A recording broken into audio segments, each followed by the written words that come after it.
Brestoise, Brestois, pour reprendre l'introduction de Quentin. Bienvenue donc dans Brestonner. Alors j'ignore d'ailleurs quel est le numéro, tellement il y a des épisodes en ce moment, on doit être dans les 55e, si je dis pas de bêtises, Yann, tu me corrigeras. Bienvenue du coup dans ce nouvel épisode et salut à toi Yann. Salut, salut, c'est bien le 55e après un 54e absolument épique. Ah oui, 54e épisode de Brestonner à laquelle je n'avais pas participé, mais que tu avais animé avec Quentin et tu avais reçu Quentin Bernard. Alors je ne sais pas si vous avez eu l'occasion d'écouter ce podcast, il y a déjà un nombre assez impressionnant d'écoutes, notamment sur YouTube. Je pense qu'on peut parler de record d'ailleurs d'écoutes pour Brestonner sur ce podcast. On en profite pour remercier une nouvelle fois Quentin Bernard pour sa disponibilité et également le club de la JOCR qui a été toujours encore une fois très réactif à nos demandes et très sympathique pour nous donner les coordonnées et les contacts nécessaires. Alors du coup, place au championnat maintenant, c'est de retour, hein, fini de rire, Mm. terminé de parler de bière et de conneries entre Brendan Chardonnay, Quentin Bernard et toute la clique. Revenons un petit peu sur le carré vert et le sérieux de la Ligue 1. Alors au programme aujourd'hui, nous allons commencer par les news. On va aborder quelques sujets, notamment celui du stade, avec la consultation qui a été lancée par le Stade Brestois. On va un petit peu en débattre avec Yann, et si jamais vous avez des idées, n'hésitez pas à nous les faire parvenir.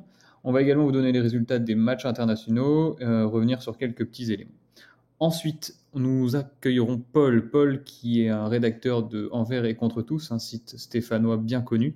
Nous l'avons accueilli, enfin c'est toi Yann qui a enregistré l'interview d'une petite dizaine de minutes avec lui. Et il nous présentera du coup les enjeux du match du côté stéphanois avec, il faut le dire, beaucoup de retours de blessures. Et donc un match qui s'annonce plus compliqué que la série stéphanoise ne veut bien le laisser supposer.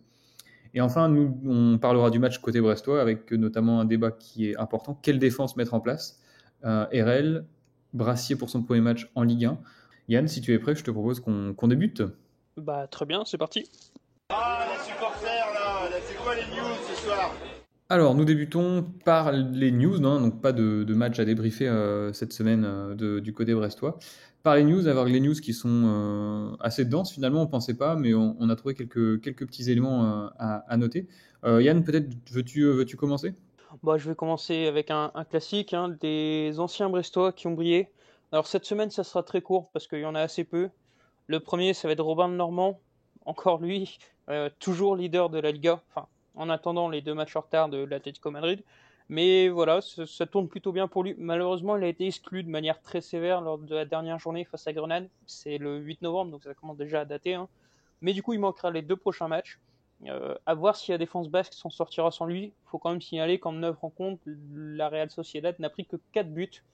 Quand on pense aux 22 buts encaissés par le Stade Brestois, ça laisse forcément rêveur. Autre défenseur qui a été exclu justement sur ce week-end-là du 8, c'est Anthony Weber, qui a malheureusement été exclu du côté de Caen face à Nancy. Heureusement pour lui, il y a eu un autre Brestois qui s'est illustré et qui a sauvé un peu la mise pour les Canets, c'est Johan Cour. Franchement, si vous avez l'occasion de traîner un peu, de parler avec des supporters Canets, demandez-lui qui est la meilleure recrue de la saison. Ça va être le nom de Johan Cour qui va revenir, donc ça fait toujours plaisir.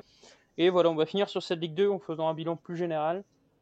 C'est que globalement, il fait bon d'avoir des anciens Brestois dans son équipe. Puisque bien entendu, on retrouve le Paris FC de Gaëtan Bello qui est largement premier. Ils sont sur un rythme absolument infernal. Oui, c'est incroyable. Et je pense qu'ils sont même plus rapides que Reims, la fameuse année où Reims expose tout le monde, hein. Ils ont déjà 25 points en 10 matchs. Et bah pourtant derrière ça s'accroche, hein. On retrouve donc Caen à la quatrième place avec plusieurs anciens Brestois, Anthony Weber, Johan Cour et Alexandre Mendy, hein. Juste derrière on retrouve Clermont qui n'a malheureusement fait qu'un 0-0 face à Guingamp. Ils sont cinquième avec eux aussi leur flopée d'anciens Brestois. Je crois que c'est Berthomier, Desmas, Gastien. J'en oublie peut-être un autre. Et juste derrière à la sixième place on retrouve la JOCR. Le Stade Brestois B. Oui, tout à fait, mais Stade Brestois B qui va beaucoup mieux. Ça fait plusieurs semaines où ils enchaînent les bons résultats. Donc si deux de ces quatre équipes peuvent monter en Ligue 1, on risque de revoir des noms assez connus du côté de Francis Leblay. En revanche, niveau Ligue 2, j'ajoute que ça va un petit peu moins bien pour Valentin Henry. 18e avec Rodez, donc uniquement 2 victoires en 10 matchs. Avec 9 points, c'est un petit peu compliqué. Là. Il reste sur les 5 derniers matchs, c'est 4 défaites et un match nul, 2 buts partout, justement face à Auxerre. Compliqué, c'est la saison des promus, hein, malheureusement. La deuxième saison, on la connaît. On espère que Brest n'aura pas ça. Oui, effectivement, on ne le souhaite pas. Alors, peut-être maintenant un petit point sur les matchs internationaux qui ont eu lieu pendant la trêve. Donc, cette trêve qui s'est éternisée, moi je n'apprécie pas du tout. Ah oui, C'est infernal, c'est assez long, les matchs n'ont pas, je trouve, aucun intérêt, même si encore pour l'équipe de France, on a vu plutôt un beau match contre le Portugal, en tout cas une partie que j'ai pu voir. Au niveau des internationaux brestois, pas de Brestois en équipe de France A, mais un Brestois qui brille en équipe de France Espoir, c'est évidemment Romain Fèvre qui est en train de tout casser en ce début de saison, qui a encore marqué face au Liechtenstein. Donc ils ont gagné 5-0 et au bout de 5 minutes de jeu, il avait déjà fait une passe décisive pour le Parisien Colin Dagba. Colin Dagba, effectivement. Et il avait ensuite marqué un but sur un service de Matteo Guendouzi. Donc victoire 5-0 très facile. Et dans le match le plus important de la semaine, c'était lundi à Caen justement. Ils se sont imposés les Français à la dernière seconde 3-1. Donc pourquoi dernière seconde? Parce qu'il fallait gagner avec 2 buts d'écart pour finir en tête de leur groupe et être tête de série pour l'Euro Espoir. Ils l'ont fait. Romain Fèvre a été une nouvelle fois titulaire, il n'a pas marqué, mais j'ai regardé donc la première mi-temps, il était plutôt à l'aise et bien en jambes sur un petit peu à l'image de ce qu'il fait depuis le début de saison. Aris Belkebla de son côté n'a joué que 22 minutes avec l'Algérie, donc on va dire qu'il va être frais pour le retour, hein, mais bon, autant de voyages pour jouer 22 minutes, c'est un petit peu triste, donc 22 minutes contre le Zimbabwe pour un score de 2 buts partout. Et Steve Mounier, lui également pour les qualifs de la CAN, a joué 2 matchs, 2 fois titulaire, 2 fois 90 minutes je crois, à moins qu'il soit sorti au deuxième match contre le Lesotho. Victoire 1-0 dans le premier match et 0-0 au second match. Donc ça fait beaucoup de minutes jouées pour Mounier, qui avait d'ailleurs pas fait vraiment de préparation, en tout cas de match amicaux avec Brest. Peut-être va-t-il le payer à un moment ou à un autre, on n'espère pas. Et bah justement, tu parles de match amical, ça a été ça la grosse actualité de Brest sur cette semaine. Match amical face à l'En-Avant de Guingamp, victoire 1-0. Premier but de Jérémy Le Doiron face à son club formateur. Voilà, bravo, il sait peut-être mettre les ingrédients pour se faire adopter, hein. L'autre qui sait mettre les éléments pour se faire adopter, c'est la nouvelle recrue brestoise, Incroyable. Moez Hassen, qui a mis moins de 5 minutes de jeu pour totalement découper l'ancien brestois Mathias Phaéton, qui était parti, on le rappelle, en cassant la gueule d'un autre joueur, hein, littéralement. Et donc voilà, ça fait toujours plaisir de se faire adopter comme ça. On espère quand même que c'est pas trop grave pour l'ancien brestois. Mais sinon, il n'y a pas grand-chose à retenir de ce match-là, hein. C'était une très faible équipe guingampaise. On reviendra là-dessus, mais Lilian Brassier a fait ses premières minutes. Alors certes, elles étaient bonnes, mais il n'y avait absolument rien ni personne en face. Mais voilà, c'est bon pour donner du rythme. Voilà. Bon, on avait un petit peu critiqué le fait justement qu'il n'y ait pas eu de match amical lors de la dernière trêve internationale, et on avait vu qu'on l'avait payé un petit peu dans les jambes. Je pense que le Stade Brestois et Olivier Deluglio ont voulu changer un petit peu les choses pour éviter de repartir après la trêve avec 4 nouvelles défaites. D'autant que là, le calendrier va vraiment s'accentuer dans les semaines à venir jusqu'à Noël. Je crois que c'est 6 matchs ou 7 matchs qui vont être joués. Et on est déjà le 21 novembre demain, enfin aujourd'hui pour ceux qui nous écoutent. Donc il faudra du jus. Bah justement, tu me lances parfaitement sur le calendrier. On a quelques nouvelles qui arrivent de programmation. On a eu 2 matchs qui ont été annoncés, reprogrammés du coup. Le premier, c'est le match face à Montpellier. Réception de Montpellier qui aura lieu le dimanche 20 décembre à 13h et non 15h. Et l'autre, c'est le déplacement à Lyon qui aura lieu le mercredi 16 décembre à 21h. Bon, c'est 2 horaires que j'aime pas trop, mais on n'a pas le choix. À Lyon à 21h, ça va être compliqué de prendre des points, mais bon, on verra bien, qui sait. Qui c'est pas le grand Lyon non plus cette année, même si ça revient bien. Enfin bref, on aura le temps de voir ça en temps et en heure. Sinon, au niveau des news, on peut également saluer peut-être la mémoire donc, de Yves Trémintin qui a disparu cette semaine, âgé de 85 ans, qui était gardien de but de l'équipe première en 1959, donc ça date un petit peu.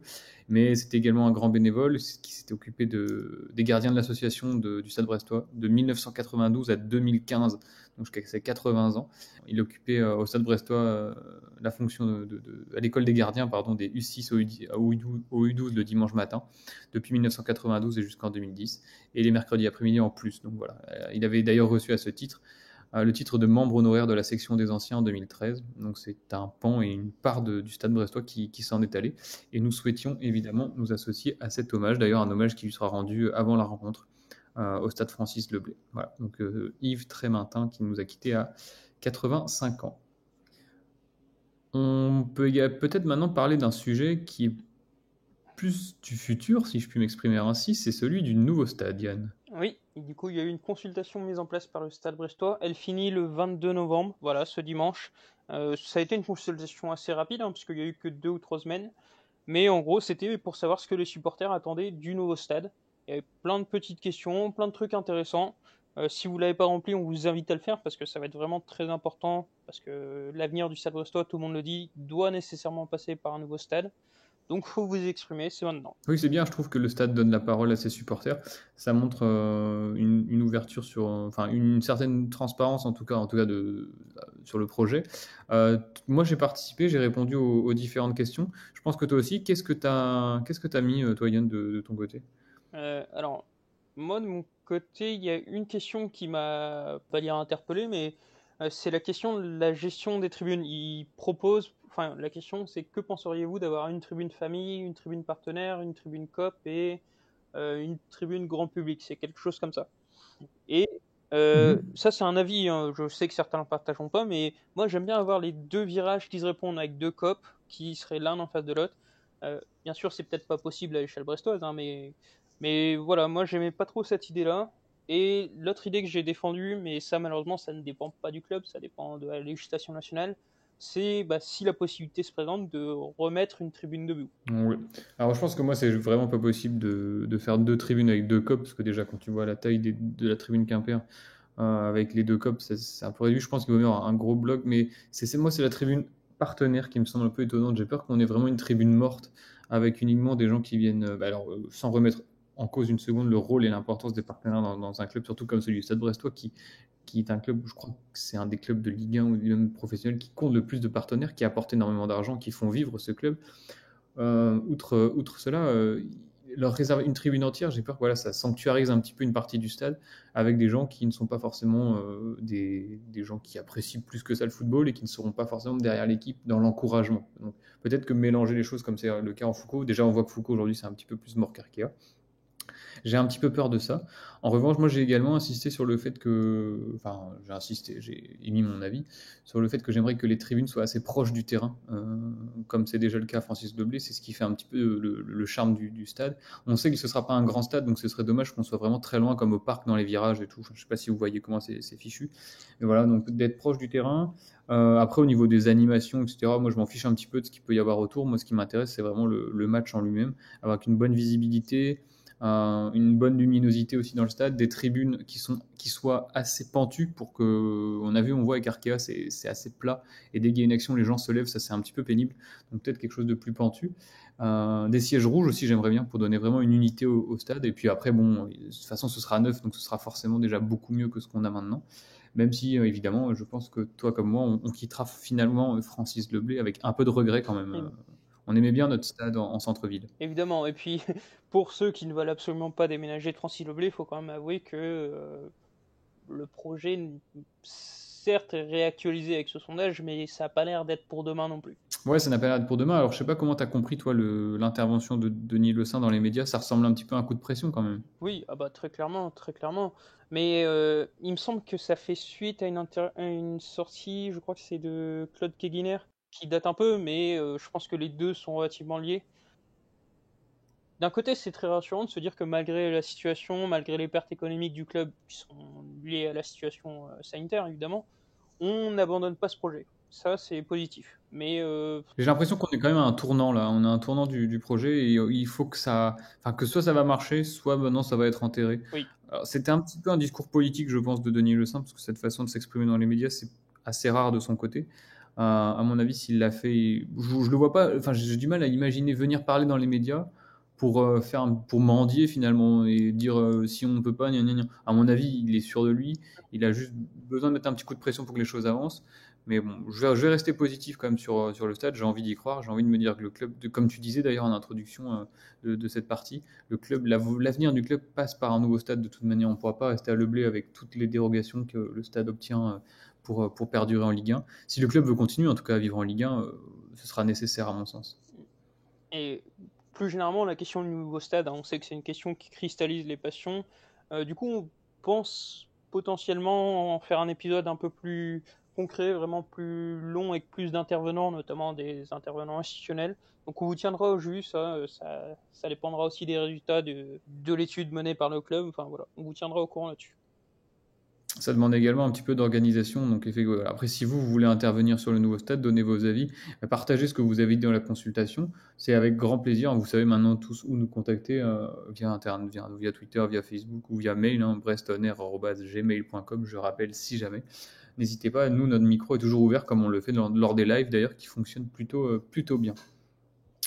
Donc pour le stade, on verra, à voir, mais comme tu dis, je pense que de toute façon, déjà d'une part, en ce moment, on ne peut pas y aller, même si visiblement Emmanuel Macron a dit que le retour des supporters dans les stades avec une jauge à 25% de la capacité totale, ça pourrait être pour début janvier. Ce serait bien. Ça, ce serait bien. Je sais, alors évidemment, je pense que ce serait compliqué de se rendre au Parc des Princes le 10, je crois que c'est le 10 janvier. Mais en tout cas, pour venir voir les matchs à Brest, ça pourrait être un petit peu plus positif. Parce qu'on voit quand même que le stade Francis Doblé vide, ça fait moche, quoi. Même si on a gagné contre Lille en étant à huis clos et on a perdu 3-0 contre Strasbourg avec du monde. Donc, comme quoi, il n'y a pas de vérité. Et même si on va gagner contre Saint-Etienne ce week-end. Évidemment. Saint-Etienne, je pense que c'est d'ailleurs la transition toute trouvée pour qu'on laisse la parole à Paul. Alors, tu me disais, Paul n'a pas un son idéal, c'est ça ? Le son est un peu moche au début, ça s'améliore après. Très bien. Et du coup, on laisse la parole à Paul. Alors donc ce week-end, le Stade Brestois va jouer une équipe qui se classe au final 15e de Ligue 1 avec seulement 10 points, 2 points d'avance sur la zone rouge. Paul, est-ce qu'on peut dire que c'est la crise à Saint-Etienne ? Je ne sais pas si on peut parler de crise, messieurs. Une chose est certaine, c'est que la SS est en manque de résultats. On le rappelle, 6 défaites consécutives pour les Verts. On a connu des périodes avec des carences comme ça en résultat où il y avait un petit peu plus le feu au niveau du club. Là, la différence, c'est que Claude Puel, quand même, structurellement, est en train de faire les choses correctement. Il est en train d'installer une politique au club depuis maintenant 1 an qui est assez claire. Il a un discours qui est assez limpide aux yeux des supporters, même si ça grince un petit peu des dents pour les raisons que j'ai évoquées précédemment au niveau des résultats. Mais il est évident que cette situation, elle ne peut pas perdurer et que les Verts doivent prendre des points. Pourquoi pas dès ce week-end du côté de Brest ? Et c'est des résultats qui sont d'autant plus surprenants puisque, si je ne me trompe pas, Saint-Etienne a très bien démarré la saison. Ouais, elle a très bien démarré la saison, mais aussi avec une autre équipe. Et c'est aussi une grande partie de l'explication des résultats de la SS. Je crois que vous connaissez ça du côté de Brest en ce moment. Vous avez des petits soucis pour aligner une défense. Et nous, c'est globalement ce qu'on vit depuis 1 mois et demi, avec des grosses blessures sur des joueurs majeurs, des départs, celui de Wesley Fofana, celui de William Saliba, la retraite de Loïc Perrin, des joueurs qui étaient des joueurs cadres la saison dernière, qui ont disparu de l'effectif de Claude Puel et qui n'ont pas été numériquement remplacés. Les joueurs qui les ont remplacés ont malheureusement connu des blessures et c'est vrai qu'on s'est retrouvé à la SS à jouer avec des 8 qui jouaient latéraux, des joueurs qui étaient le remplaçant du joueur de la réserve qui était titulaire en Ligue 1. C'était assez compliqué d'aligner une défense compétitive. Bonne nouvelle pour nous, mauvaise pour vous, je ne sais pas. Mathieu Debuchy, le capitaine de la SS, est de retour ce week-end, comme plusieurs autres défenseurs. Donc c'est une nouvelle saison qui démarre pour les Verts. C'est peut-être une nouvelle saison qui a déjà presque démarré la semaine dernière, puisque Saint-Etienne reste quand même sur une performance encourageante face à Lyon, non ? Ouais, même si le derby est un match à part et que l'engagement qui est mis dans un derby est toujours difficile à reconduire sur n'importe quelle autre rencontre de Ligue 1. Donc j'émets beaucoup de réserves par rapport à ce match-là qui se joue dans un contexte très particulier sur Saint-Étienne, qui est vraiment le match à part chez nous. Donc il y a pas d'équivalent en termes d'adversité sur un match comme ça. Donc il est évident que si on rentre dans ce match si on rentre dans le match de dimanche comme on est rentré de samedi comme on est rentré dans celui de Lyon, on devrait faire une belle performance, mais je n'y crois pas trop. Et on va peut-être faire juste un point historique. L'an dernier, Brest et Saint-Etienne, Brest a gagné 3-2 à domicile en fin de saison et a fait 2-2 à l'extérieur en début de saison. Tu vois les Verts faire mieux que l'an dernier au final, ou tu restes assez pessimiste ? J'espère qu'il n'y aura pas 3-0 à la mi-temps, comme l'année dernière déjà, et qu'on ne commencera pas le match à la 45e minute, parce que je me souviens très bien de ce match à Brest l'année dernière, où ça avait été une débâcle pas possible en première période. Paul Lannes, je crois, qui ouvre la marque pour vous. Il me semble qu'il y a Charbonnier aussi qui marque assez rapidement aussi dans cette rencontre. On est mené 3-0 à la pause, et puis derrière, il me semble qu'on revient début de deuxième mi-temps sur un penalty, et on commence véritablement à jouer en seconde période. Donc Voilà, c'est deux équipes qui sont un petit peu pas sur la même dynamique, mais sur le même niveau sportif, j'ai envie de dire, sur ce début de saison. Pour avoir regardé quelques matchs de Brest, en l'occurrence les deux derniers, celui de Rennes et celui de Lille, qui sont à mon sens des bonnes performances de votre côté, même si l'issue a été différente pour les deux matchs. Je pense que les Verts ont quand même du souci à se faire. Parce que vous êtes une équipe qui est capable de bien se regrouper en bloc, de très vite sortir. Je trouve que c'est un peu votre force, justement, d'être très compact à la récupération et de vite vous projeter. Vous avez des joueurs, certains que nous on connaît, qui ont cette capacité justement à prendre la profondeur. Donc ça peut être une menace pour les Verts. Je sais pas trop, à vrai dire, je suis très mauvais en pronostic, mais je sais pas trop sur quel pied danser avant d'aborder cette rencontre. À mon avis, l'issue dépendra en grande partie du niveau de forme des deux équipes après cette trêve aussi. Il y a un joueur qui te fait presque peur du côté de Brest? Peur, je sais pas. Après, moi, c'est vrai que j'ai forcément un regard sur des joueurs que je connais, c'est-à-dire Franck Honora et Ronel Pierre-Gabriel. Moi, c'est vrai que Ronel Pierre-Gabriel, pour ne citer que lui, qui est un véritable espoir du côté de la SS, qui a malheureusement eu un petit peu de mal à enchaîner une fois qu'il a quitté le club. Il avait été lancé par Christophe Galtier. Ça s'était plutôt bien passé pour lui sur ses débuts en Ligue 1. Et puis la marche avait été presque un peu trop haute. Et puis on est content quand même de le revoir en Ligue 1, Ronald Pierre-Gabriel. On a tendance à croire que c'est un joueur qui a 25-26 ans, mais c'est encore un gamin. Il a déjà énormément d'expérience pour son jeune âge, et je pense qu'une équipe comme Brest peut forcément lui convenir. Après, des joueurs qui font peur, je sais pas. On va forcément parler de Mounier parce que c'est une de vos grosses recrues estivales. C'est un joueur sur lequel vous avez quand même pas mal investi, donc fatalement, j'ose espérer pour vous, c'est la menace majeure de votre côté. Maintenant, moi, ce qui me fait plus peur, comme je t'expliquais pardon, juste avant, c'est vraiment votre capacité à jouer regroupé. On sait que les Verts ont énormément de mal à faire du jeu face à des équipes qui évoluent comme ça, et c'est plus ça qui va me faire peur, plus un collectif qu'une individualité. Et à l'inverse, du côté de Saint-Etienne, pour toi, ça va être quoi la clé pour réussir à forcer justement ce cadenas? Bah, la clé, ça va être retrouver un joueur décisif devant. C'est ce qui nous fait défaut depuis maintenant 4, 5, 6 matchs. Les Verts se procurent des occasions, mais personne ne les met au fond. Donc on a le retour de Charles Haby, qui est un vrai neuf de formation, qui avait été blessé, qui a fait du bien aussi lors du derby. Et c'est ce qui a un peu changé aussi la face de la SS. Ce qui a permis à des joueurs autour de lui, comme Denis Bouanga, pour ne citer que lui, de prendre un peu de volume, de regagner en confiance. C'est ce joueur-là, des joueurs qui sont censés être décisifs chez nous, qui l'étaient la saison dernière, qui ne le sont plus pour l'instant. Ah, je lis partout que Brest est la pire défense de Ligue 1, que c'est catastrophique. Ce week-end, vous allez encore devoir faire avec une défense expérimentale, mais je peux vous assurer que du côté de l'attaque de la SS, c'est tout aussi expérimental en ce début d'année, et que c'est pas forcément une grosse inquiétude à avoir de votre côté. Peut-être, supposons, hein, faisons dans la fiction, samedi, le Stade Brestois réussit à battre l'AS Saint-Etienne. Est-ce que tu serais pessimiste sur les chances de maintien de Saint-Etienne, ou tu penses, un peu comme tout le monde pensait l'an dernier, que ça va fatalement remonter et se positionner tranquillement au milieu de tableau? En fait, c'est exactement ce que je t'expliquais tout à l'heure, c'est-à-dire qu'aujourd'hui, l'ASS, cette ASS-là que Brest va affronter samedi, c'est l'ASS du début de saison sur le papier. C'est-à-dire que ce sont les mêmes joueurs, c'est cette même défense, c'est ce même milieu de terrain. Voilà, tous les joueurs qui étaient hors du coup depuis 5-6 matchs parce que blessures, parce que pour d'autres diverses raisons, sont de retour.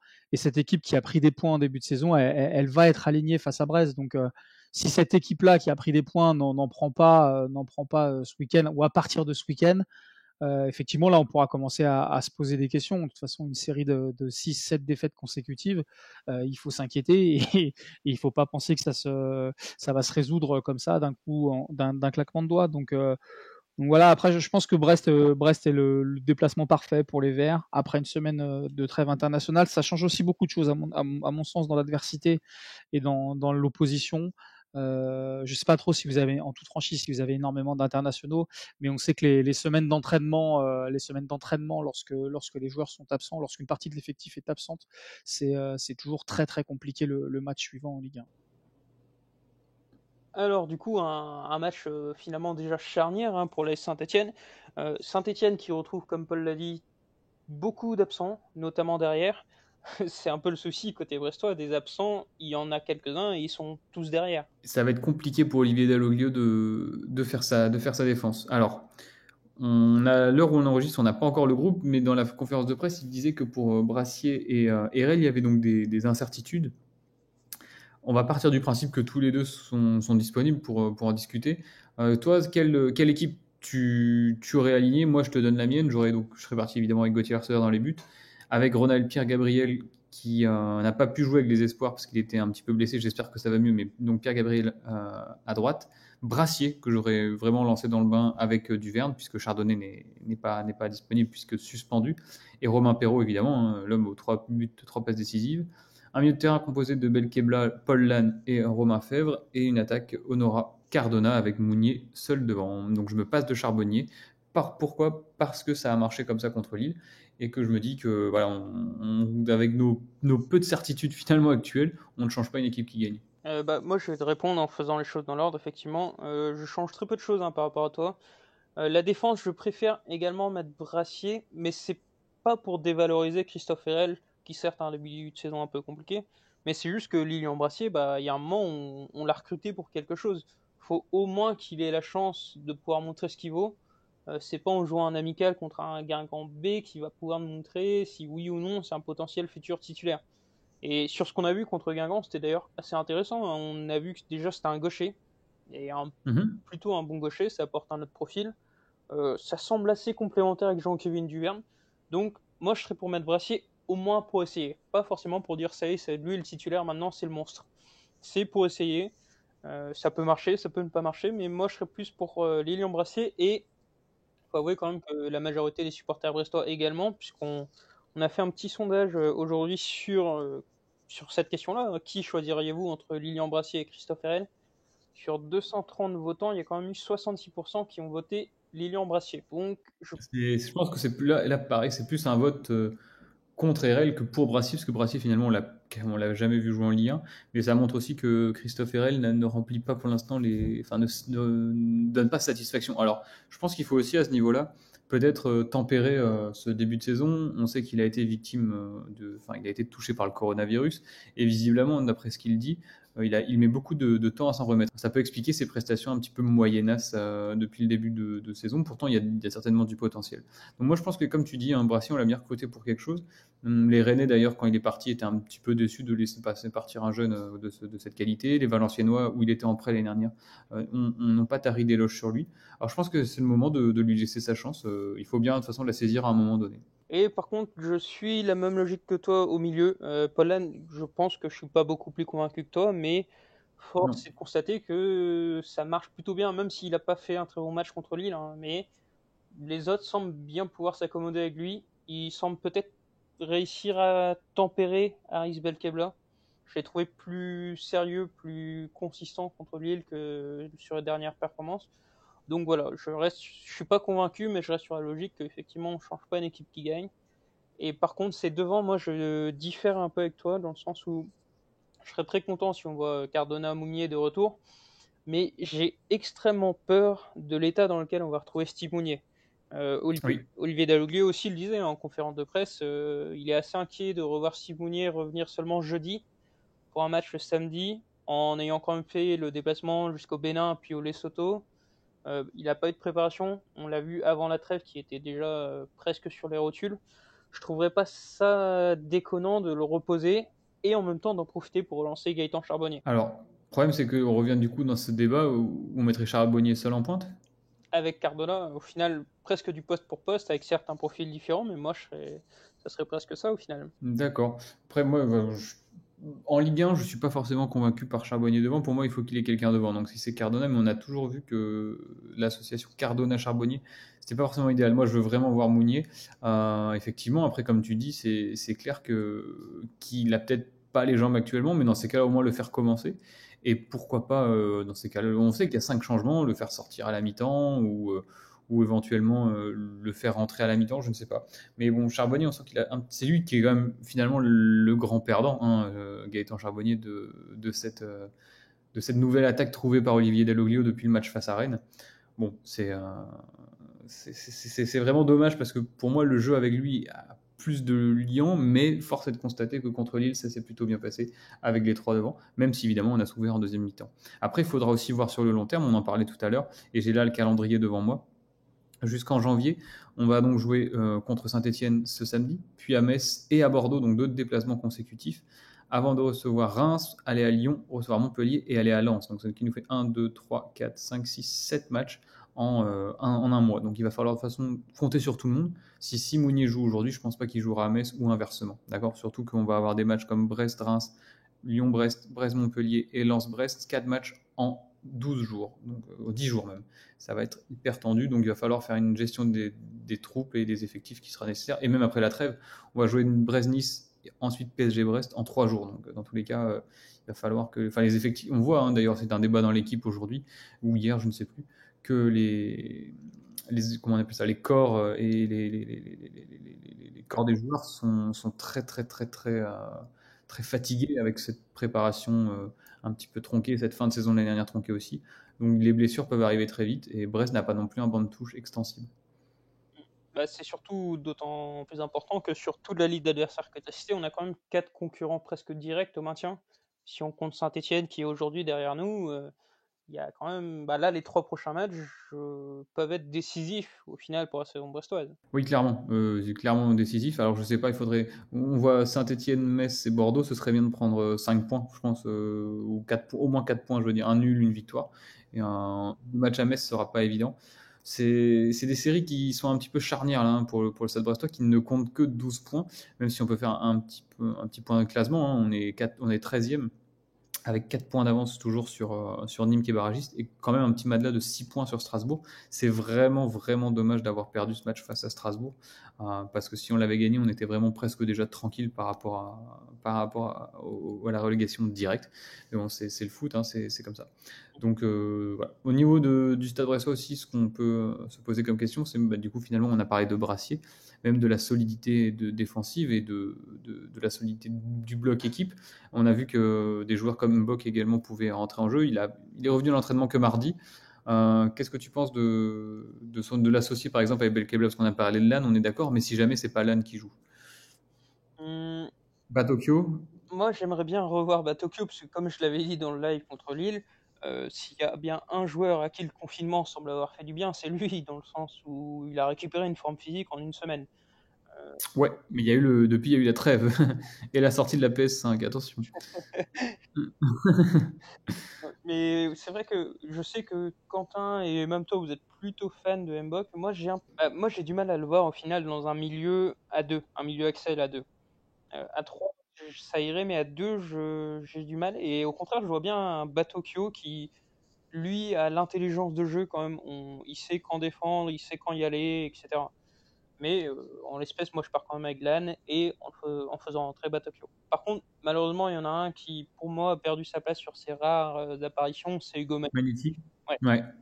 Je suis d'accord, je suis assez d'accord avec toi. Je trouve que sur ses rares apparitions, quand il était entré en jeu quelques fois, ça allait, mais c'est sa titularisation à Nantes qui l'a foutu dedans. Il avait vraiment pas été très encourageant. Après, pas de bol parce que toute l'équipe n'avait pas fait un bon match. C'est ça qui est un peu délicat généralement quand un mec rentre dans l'équipe qui fait pas forcément un bon match et quand c'est quelqu'un qui n'a pas l'habitude de jouer, on va avoir tendance à lui imputer un petit peu la défaite. Mais bon, c'est ainsi. Mais pour revenir sur ce que tu disais sur Mbok, peut-être dans un milieu à 3, effectivement. Mais ce qu'on peut dire finalement, et ce qu'on va dire, je pense, jusqu'à encore pendant 1 mois et 10 jours, c'est que Ibrahima Diallo n'a pas été remplacé. Et ça risque de nous poser problème jusqu'à la trêve. Alors j'espère que Greg Lorenzi et le coach sont en train de plancher sur un recrutement ou quelque chose à la trêve. Moi, je pense que c'est indispensable. On aura l'occasion de revenir là-dessus, mais pour moi, c'est indispensable. Rien que quantitativement, il faudra du monde. C'est tout un débat, mais on a quand même un bon paquet de matchs avant. Le prochain, c'est du coup dès aujourd'hui pour vous, ou dès demain, dès ce samedi à 17h. Allez, on le fait pas d'habitude, mais là, moi, je sens à me risquer un petit pronostic. Le pronostic. Ah, j'étais sûr. Alors, à savoir un petit truc, petite anecdote, petite stat. Brest est le seul club, si je dis pas de bêtises. Alors, je vais vérifier immédiatement sur mon classement. Ouais, Brest est le seul club. Ah non, avec Strasbourg à ne pas avoir fait le seul match nul. Alors, je sens bien cette fois-ci le premier match nul du Stade Brestois. Et si je devais miser, je miserais sur un 2 buts partout. Ah, bah moi je vais être un peu plus positif. Je vais répéter le 3-2 de l'an dernier. Encore un 3-2, ce serait le 4e de la saison donc. Comme quoi il y a des. Ça serait peut-être ce serait le 2e dans notre sens, donc quand même. Ce serait le 3e, parce qu'on a battu Lorient 3-2 aussi. Et pour Marseille. Ah oui, il y a des buts à Brest.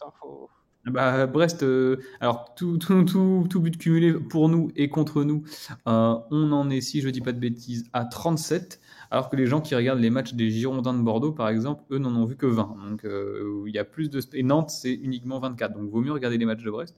Au moins, il y a du spectacle, même si parfois c'est un petit peu à s'arracher les cheveux devant tant de lacunes défensives. Eh bien, pour moi, ça sera 42 buts à l'issue de ce week-end, et donc quand même 3 points de plus pour le Stade Brestois, et quasiment, je pense qu'on devrait avoir 6, voire peut-être 8 points d'avance sur les places difficiles. Bon, après, on alterne un petit peu cette saison entre optimisme et pessimisme. On attend de voir. En fait, l'équipe est tellement irrégulière que c'est difficile de se faire un jugement. On verra bien. Là, de toute façon, d'ici un mois, on aura les idées un petit peu plus au clair. Il n'y a plus de trêve internationale, on est tranquille là-dessus. Et c'est bien. C'est bien. C'est peut-être le mot d'ordre pour finir ce podcast. Moi, ça me va, c'est bien. J'espère pouvoir dire la même chose demain.